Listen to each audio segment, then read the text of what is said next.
Alors, je prends juste le micro quelques secondes pour introduire Diane. En fait, Diane qui va vous présenter ce travail est une étudiante en Master 2 actuellement dans notre service, étudiante également en troisième année de médecine. Tu as validé ta troisième année de médecine.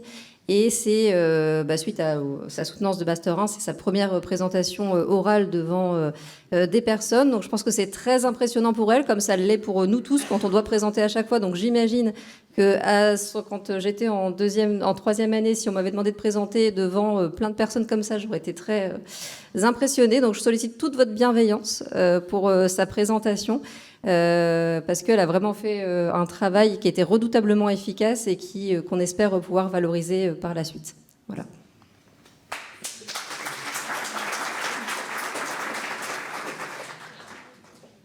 Bonjour à tous, donc comme présenté par le Dr Carton, je vais vous présenter l'étude qui a été menée dans le cadre de mon stage de Master 1 et qui portait sur l'exploration des freins à la prescription du méthylphénidate dans le TDAH de l'adulte. Donc pour commencer, la prescription du méthylphénidate, elle est assez réglementée puisque la primo-prescription est réservée à certains médecins, donc des spécialistes du TDAH, notamment les psychiatres, les neurologues ou encore les pédiatres. Donc ce seront plutôt les psychiatres et les neurologues qui interviennent dans la prise en charge de l'adulte. Si l'AMM a été obtenue depuis déjà 1995 pour le méthylphénidate dans la prise en charge de l'enfant, l'autorisation n'a été obtenue que beaucoup plus tard pour la prise en charge de l'adulte, notamment à partir de 2021 pour la Ritaline et 2022 pour d'autres spécialités, donc le Concerta et le Medikinet. En pratique, même si le cadre réglementaire a été élargi, l'accès à la prescription reste quand même restreint pour les patients, notamment les patients adultes, et cela peut se traduire par des longs délais d'attente pour avoir accès à ce traitement. Donc face à ce constat, on s'est demandé quels sont les freins à la prescription du méthylphénidate par les psychiatres chez les patients adultes atteints de TDAH. Pour répondre à cette question, nous avons mené une étude qualitative. Donc, tout d'abord, un guide d'entretien a été réalisé en fonction des points qui nous paraissaient pertinents à propos de la prise en charge du TDAH. Et ce guide a pu être validé lors de consultations d'aide méthodologique avec l'aide de la F2R-SMPSI. Ensuite, ce guide d'entretien a pu être validé. Puis les entretiens ont été réalisés, retranscrits et codés. Et enfin, une analyse thématique a été menée. Pour revenir un petit peu plus en détail sur ce guide d'entretien, il était constitué de 7 questions principales, donc qui permettaient d'interroger différents aspects de la prise en charge du TDAH de l'adulte. Donc tout d'abord, nous avions une question qui portait sur la découverte du TDAH de l'adulte par le praticien. Ensuite, d'autres questions permettaient d'interroger la démarche diagnostique et la prise en charge qui était mise en œuvre par le praticien.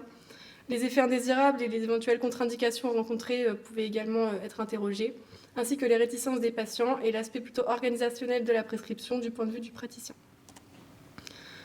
Donc, les données ont été recueillies lors d'entretiens individuels semi-directifs et des entretiens audio ont été réalisés avec le consentement des participants. Donc, à partir de cet enregistrement audio, le verbatim, c'est-à-dire la retranscription textuelle, était obtenu grâce au logiciel NoScribe et le codage a été réalisé grâce au logiciel Qualcoder. Donc, l'objectif du codage était de repérer les idées principales dans le discours des participants et de les synthétiser sous forme de code pour regrouper les données et les synthétiser. Donc, ces étapes ont été répétées chez chacun des participants, ce qui a permis d'obtenir un ensemble de codes. Ces codes ont ensuite été regroupés sous forme de thèmes, eux-mêmes regroupés en catégories afin d'en synthétiser les idées principales. Et ensuite, à partir de ces thèmes et de ces catégories, des citations ont été tirées des différents entretiens afin d'illustrer les idées des participants. Je vais maintenant vous présenter les résultats qui ont été obtenus, avec tout d'abord une description des participants. Donc, dans le cadre de cette étude, 10 psychiatres ont été rencontrés.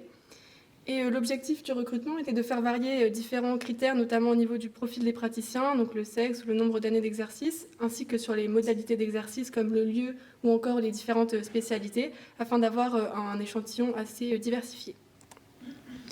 Donc plusieurs grands freins ont été identifiés lors de ces entretiens, avec pour commencer un manque de connaissance du TDAH de l'adulte et de sa prise en charge. Et cela pouvait être relié au fait que ce trouble est peu, voire pas abordé durant la formation initiale. Donc on peut voir notamment avec ce praticien qui jugeait sa formation assez restreinte, voire même insuffisante pour la prise en charge par la suite. Et cela avait plusieurs conséquences, donc notamment des praticiens qui avaient l'impression d'avoir des compétences insuffisantes pour le diagnostic du TDAH de l'adulte ou pour sa prise en charge. Et certains évoquaient également des difficultés avec le maniement des différentes spécialités, donc Ritaline, Medikinet, etc. Donc, de ce fait, certains praticiens évoquaient avoir recours à une filière spécialisée, c'est-à-dire que lorsqu'ils rencontraient des patients pour qui ils suspectaient un TDAH, ils s'orientaient facilement vers un collègue plus spécialisés dans cette prise en charge. Cela permettait de garantir une bonne prise en charge du patient, mais cela limitait ainsi la prescription du praticien de méthylphénidate. La plupart des praticiens interrogés reconnaissaient la nécessité de se former et exprimaient cette envie de pouvoir prendre en charge ce trouble. Cependant, cette formation continue était parfois difficile à mettre en œuvre, notamment du fait d'un manque de temps. Ensuite, le deuxième grand frein qui a été identifié était lié à des difficultés en cas de doute diagnostic ou des difficultés liées à la gestion des comorbidités. Donc ça se voyait notamment lors de la démarche diagnostique avec une hétérogénéité de la présentation clinique du TDAH de l'adulte, notamment chez les femmes où la présentation clinique peut être différente, ou encore en cas de discordance au niveau de la symptomatologie durant l'enfance entre le patient et ses proches. Ensuite, au niveau de la démarche diagnostique, un autre aspect qui était assez important était la difficulté à faire la part des choses entre un TDAH accompagné de comorbidités, donc psychiatriques ou addictologiques, ou alors un autre diagnostic différentiel en l'absence de TDAH. Au niveau des comorbidités psychiatriques, l'un des praticiens évoquait notamment que les symptômes du TDAH sont sensibles mais pas forcément spécifiques et que cela compliquait parfois la distinction entre plusieurs troubles. Pour les comorbidités addictologiques, un autre praticien évoquait que la consommation de certaines substances pouvait mimer les signes cliniques de TDAH et donc lorsque les patients consomment des substances, ça peut être difficile de faire la part des choses entre les symptômes liés à la consommation ou au TDAH. Ensuite, il y avait également des contraintes qui étaient évoquées lors de la démarche thérapeutique, toujours en lien avec ces comorbidités psychiatriques ou addictologiques. Donc, tout d'abord, certains praticiens évoquaient la crainte d'interaction médicamenteuse entre le méthylphénidate et d'autres traitements, ou encore la crainte d'une décompensation lors de l'introduction du méthylphénidate. Pour les comorbidités addictologiques, certains évoquaient la peur de contre-indication de l'introduction du traitement en cas de comorbidité addictologique, ou encore la crainte d'un mésusage du traitement.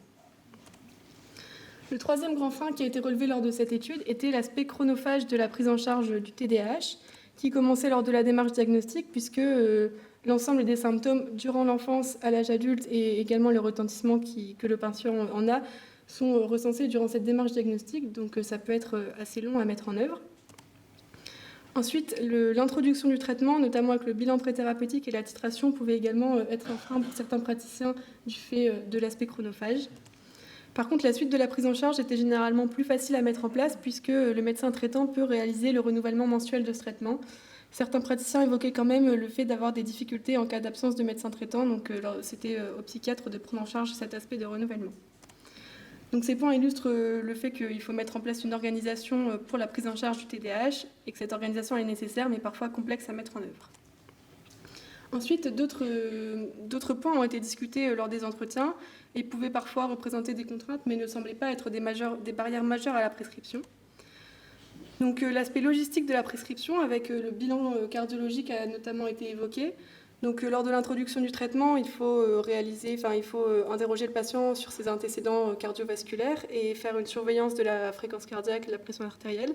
Mais ici, dans l'étude, la plupart des praticiens demandaient un bilan cardiologique complet avant l'introduction du traitement pour repérer d'éventuelles contre-indications. Et ce bilan cardio pouvait parfois mettre du temps à être fait, donc ce qui pouvait au moins retarder la prise en charge. Mais après, certains praticiens évoquaient quand même que ce n'était pas spécifique au TDAH et que c'était retrouvé dans différentes problématiques. Comme on l'a présenté précédemment, il y a un cadre de prescription qui est assez strict, donc à la fois pour la prescription et le renouvellement, mais les praticiens n'avaient pas spécialement de réticence liée à ce cadre de prescription. Ce psychiatre évoquait par exemple que lorsqu'il connaît le traitement et la manière de prescrire, pour lui ce n'était pas spécialement un souci. Lors des échanges, le méthylphénidate semblait généralement être un traitement bien efficace et bien toléré par la plupart des patients, donc comme l'illustrait ce praticien qui évoquait beaucoup d'effets bénéfiques ressentis par ses patients. Mais il y a quand même eu ponctuellement des limitations, notamment du fait d'effets indésirables. Donc ici, un traitement qui avait dû être interrompu à cause d'anxiété ou de palpitations. Et un autre praticien évoquait également l'aspect anorexigène du traitement qui pouvait être limitant à l'introduction chez certains patients. Un autre point qui a pu être discuté était la réticence de certains patients qui ne désiraient pas forcément de traitement médicamenteux. Donc certains souhaitaient une prise en charge plutôt non médicamenteuse. D'autres trouvaient que leur stratégie de compensation était suffisante et ne nécessitait pas de devoir mettre en place un traitement. Et après, il y avait également des aspects de réticence plus larges au traitement en général. Enfin, certains praticiens évoquaient des ruptures de stock, notamment de certaines spécialités, qui pouvaient parfois compliquer la prescription, puisque ça nécessitait de devoir changer en cours de route pour un patient et de devoir réadapter les doses, ce qui pouvait compliquer la prise en charge. Donc, lors de cette étude, les 3 grands freins qui ont été identifiés étaient notamment le manque de connaissances, des difficultés liées aux doutes diagnostiques et à la gestion des comorbidités, ainsi que l'aspect chronophage de la prise en charge de ce trouble. Et après avoir identifié ces freins, on a pu se demander quel levier pourrait permettre d'améliorer cette prise en charge. Donc, tout d'abord, un besoin de formation des praticiens au TDAH de l'adulte a été mis en avant, et cette formation, elle peut reposer sur la formation continue, donc pour les psychiatres déjà diplômés, donc notamment avec les journées de sensibilisation au TDAH, le DU, etc.